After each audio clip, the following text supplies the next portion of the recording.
राजा और तोते की कहानी। एक समय की बात है। किसी एक राज्य में हरिशंकर नाम का राजा राज्य करता था। उस राजा के 3 बेटे थे। उसकी ख्वाहिश थी कि उसका सबसे काबिल बेटा उसकी राजगद्दी संभाले, लेकिन वह इस बात को लेकर संशय में था कि तीनों में से किसे वह अपना राजपाट सौंपे। एक दिन राजा को एक तरकीब सूझी। उसने उसी समय अपने तीनों बेटों को बुलाया और कहा, बेटे, आज मैं तुम सबसे एक सवाल पूछता हूँ। अगर तुम लोगों के सामने एक गुनहगार खड़ा हो तो तुम उसके साथ क्या करोगे? इस पर राजा के पहले बेटे ने कहा, उस अपराधी को सजाए मौत दी जानी चाहिए। वहीं दूसरे बेटे ने कहा, गुनहगार को काल कोठरी में बांध देना चाहिए। जबकि तीसरे बेटे ने कहा, पिताजी, हमें उसे सजा देने से पहले इस बात की जांच करनी चाहिए कि उसने सही में अपराध किया है या नहीं। इस पर राजा के तीसरे बेटे ने सभी को एक कहानी सुनाई। एक राजा था जिसके पास एक बुद्धिमान तोता था। एक बार उस तोते ने महाराज से कहा, मुझे अपने माता और पिताजी के पास जाना है। राजा ने उसकी बात नहीं मानी, लेकिन तोते ने हार नहीं मानी। वह लगातार महाराज से जिद करने लगा कि मुझे माता पिता के पास जाने दो। अंत में राजा ने तोते की बात मान ली और कहा, ठीक है, तुम अपने माता पिता से मिलकर आओ, लेकिन वहां ज्यादा दिन नहीं रुकना। राजा ने तोते को केवल 5 दिन की अनुमति दी और कहा, तुम 5 दिन में अपने परिवार वालों से मिलकर लौट आना।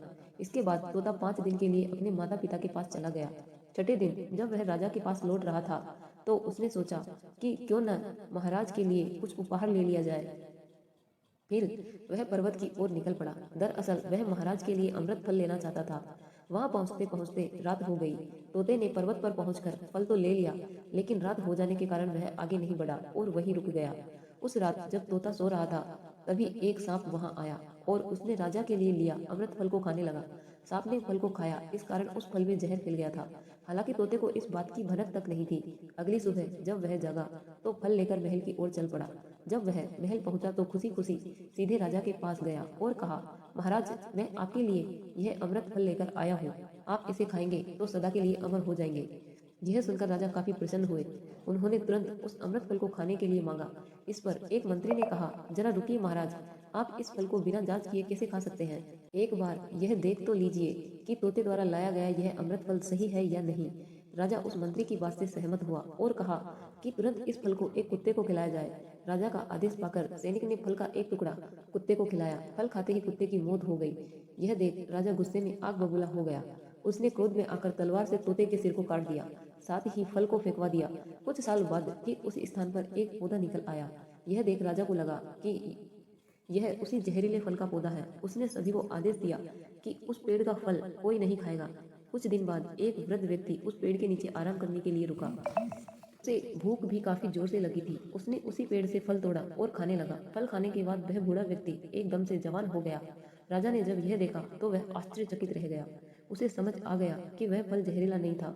उससे बहुत बड़ी गलती हो गई। उसने बिना सच्चाई जाने तोते को मार दिया। इसे लेकर उसे काफी पछतावा भी हुआ। इसके लिए वह मन ही मन खुद को कोसने लगा। इधर तीसरे राजकुमार की कहानी खत्म होने के बाद राजा हरिशंकर ने उसे ही अपना उत्तराधिकारी नियुक्त किया। इसके बाद राज्य में जश्न मनाया गया। कहानी से सीख। इस कहानी से हमें यह सीख मिलती है कि हमें कभी भी बिना जांच किए किसी को सजा नहीं देनी चाहिए। तो फ्रेंड्स, आपको ये कहानी कैसी लगी? आप अपने कमेंट के द्वारा हमें अवश्य बताएं। और यदि आपको मेरी यह कहानी पसंद आई हो तो लाइक और शेयर जरूर करें। ऐसी ही और कहानी जानने के लिए हमें सब्सक्राइब कर लें। धन्यवाद।